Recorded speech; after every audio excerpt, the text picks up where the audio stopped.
Most people, half of what they thought today is the same things they thought yesterday about themselves, about their life, about their business. That's why most people's lives don't change very much.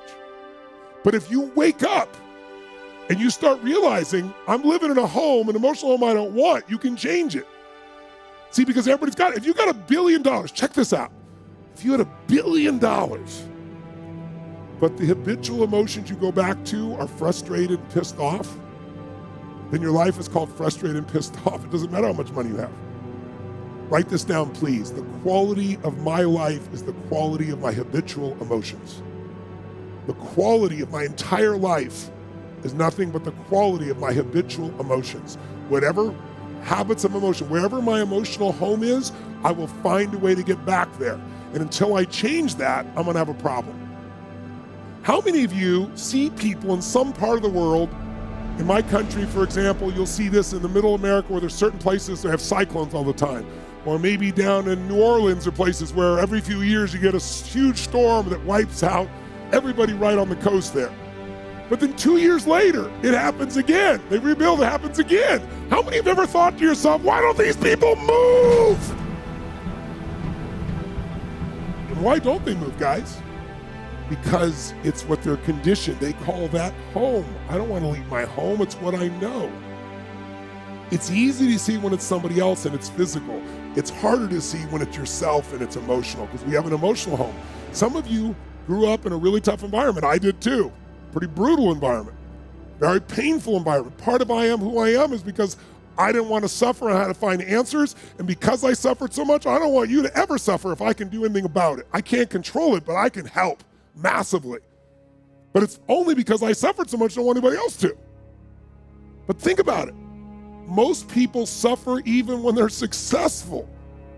Listen, if you're successful and you're not fulfilled, that's the ultimate failure. If you got people that love you and you're not feeling joyous and alive, something's wrong. And you know what it is? You got an old home you're used to. Maybe the home you're used to is not a very happy home. It's a home of worry, a home of frustration, a home of anger, a home of feeling everything's unjust. And so you find a way to get back home using whatever the environment you can use. How many of you know somebody who's always pissed off about something?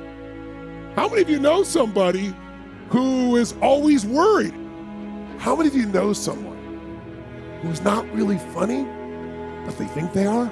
And they crack themselves up telling stupid jokes? How many know someone like this who cracks themselves up and they laugh so much that even though it's not funny, you find yourself laughing too?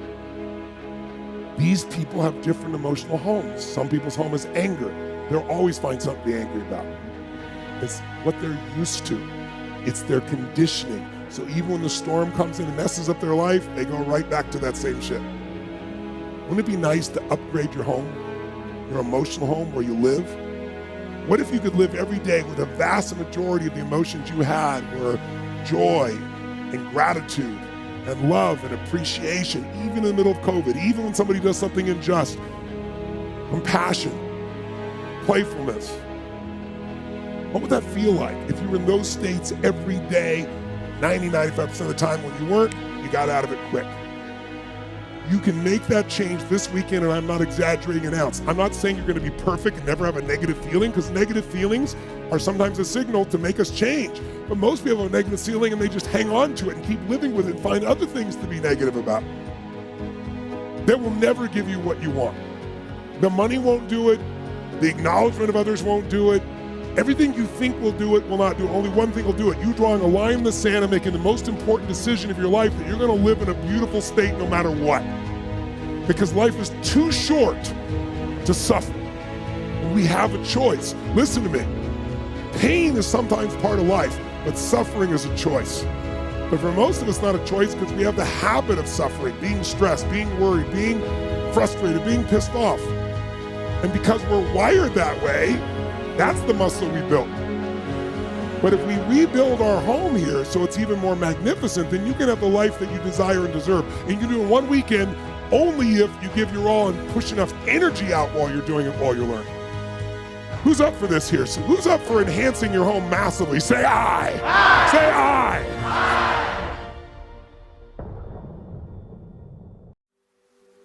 What if we really realize it's all a gift?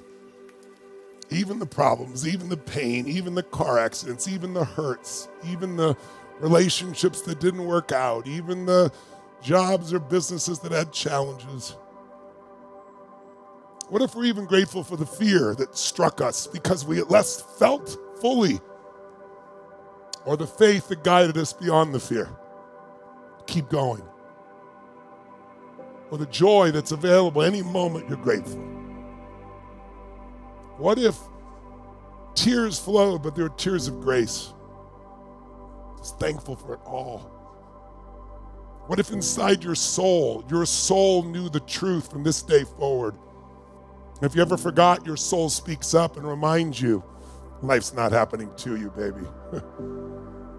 It's always been happening for you. And it still is, even now. Close your eyes just for a moment. Give thanks in whatever way is appropriate for you for this magnificent life full of all these feelings. Because, my dear friends, we've seen it, we've heard it, we've tasted it, we've smelled it, we've experienced it all. And yet there's so much more. The sun rising in the morning and the sun setting at night. Moonlight on the water, or perhaps on the raindrops. The reflection on a car window. The smell of cotton. The taste of a piece of fruit you love. The smile on a child's face, one you love or a beloved. The laughter that's so strong your belly and whole body shakes. The insights that free you and come whenever you're willing.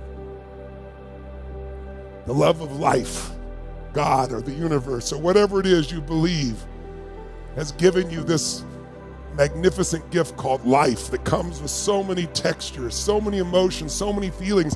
And what if you let all those feelings flow, not be held back? They flow into the place where you're not, where you've never been, because you're more than any of it. What if now you could take in all the beautiful textures without fear and know that it's all been the fabric that has helped to shape this beautiful destiny that is just beginning its next chapter now. What's now and what's next is always better than what was, because we keep growing. So just a prayer of thank you, in whatever way is appropriate for you, to whoever has touched your life. Who do you want to thank right now? Who are some of the people along the way that have been there for you? They weren't perfect. I'm not, you're not, but they were there at certain moments. Who's been there at certain moments of your life that you want to thank? What force of the universe or creation has been there for you always and still is? Who do you love? Fill up with that love. Pour it into those you love. And thank them right now. Those that are here and even those that have passed. Teachers, friends, lovers, children, fathers, mothers. What is more precious than a loving heart in a state of gratitude and thanks?